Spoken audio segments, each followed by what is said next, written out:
Hi inJoypreneurs! Craving for snacks na easy gawin at home, super crunchy inside and out. Let's mix 500 ml of water, 250 grams of praised rice powder, 20 grams of cornstarch, and add salt and pepper to taste.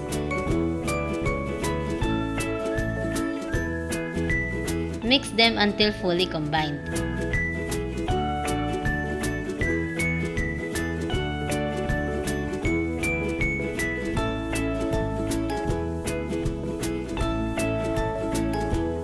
This is optional. You may divide the dough into half and add spring onions to the other half.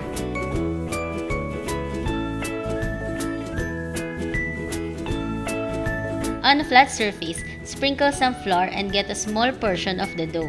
For reference, we are using here a 1/8 measuring cup para same sizes ang potato crisps natin. This is also to avoid uneven cooking pag magde-deep fry na tayo. Using a rolling pin, flatten the dough hanggang ma-achieve ang potato crisp thinness.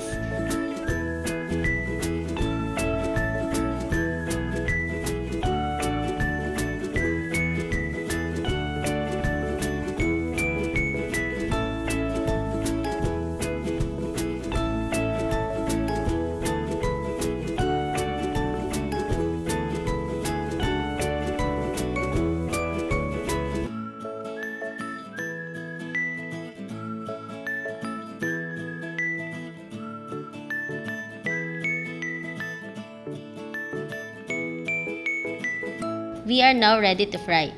Let us deep fry our dough for 2 to 3 minutes or until it's golden brown.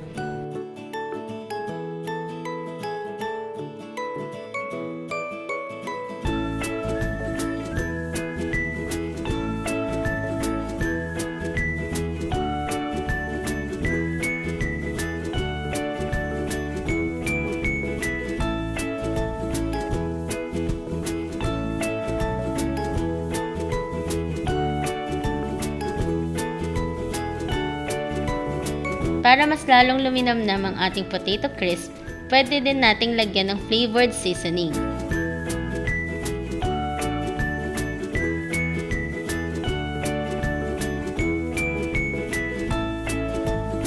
Best serve pag bagong luto. Sobrang crispy.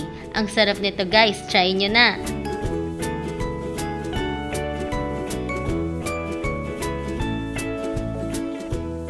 And that's it! Snacks na easy gawin at home.